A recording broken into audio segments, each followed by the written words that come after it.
Jeste, evo, zaista mi je velika čast da je pored mene ovde najbolji srpski teniser i čovek koji je u prethodne 2 nedelje igrao 2 finala Mastersa, od toga i ovaj drugi uzeo Novak Đoković. Prvo, čestitke i kaži mi gde je bilo teže, u Majamiju ili ovde sa ovoliko novinara, s obzirom da ipak nemaš toliko iskustva sa novinarima?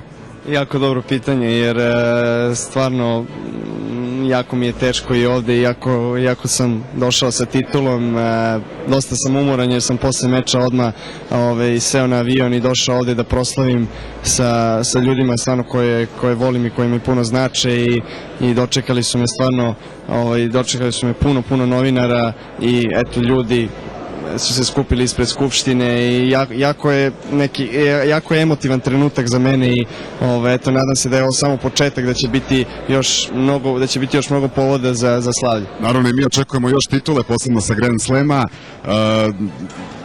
Do sada si ti bio neko ko je gledao one velike koji su na vrhu, koji su prvi ili drugi. Da li shvataš da će možda biti mnogo teže? Sada si ti taj koga će juriti.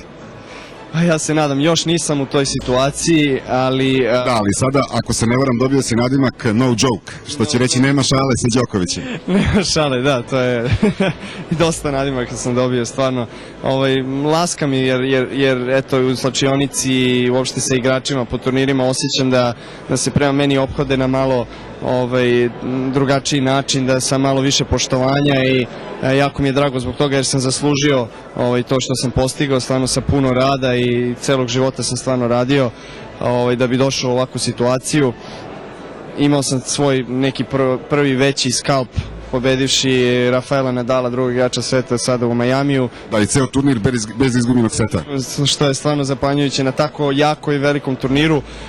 Još nisam uspeo da to uradim protiv Federera, ali eto, ima vremena, naravno, tek mi je 19 godina, već sam u 10 na svetu i ne mogu da se žalim ni za što sam postigao. Očekuje nas Davis Cup, ono što je dobro, to je da je gradonačelnik Beograda, gospodin Bogdanović, malo čas obećao da ćemo iza Gruzije već gledati u nekoj velikoj dvorani tenis. Očigledno dolaze bolji dani, kaže mi Gruzija u Kovilovu, možda samo 1500 onih srećnika koji dođu do karte, ali očekujemo li prolaz? Jeste, eto, nažalost, nismo uspeli da ovaj meč održimo u nekom od većih hala u Beogradu, ali naravno Kovilovo je centar koji je jako lep, bio sam pre nego što sam otišao u Ameriku, imaju stvarno sve uslove koje nas zadovoljavaju, tako da nažalost bit će samo 1500 gledalaca, ali eto, nadam se da će biti jako jedna lepa atmosfera i neka uvertira za septembar. Da li možemo za recimo godinu dana i sa Lataru da očekujemo u Beogradu? To ne mogu da obećam, ali stvarno imamo mnogo potencijala i kvaliteta, jako mlad tim, tako da sigurno možemo tako nešto da očekujemo u narednih par godina. Hvala, bio ovo Novak Đoković, čestitke još jedan put, što si našli vremena za nas i vidimo se ponovo u studiju. Evo, toliko iz Skupštine grada.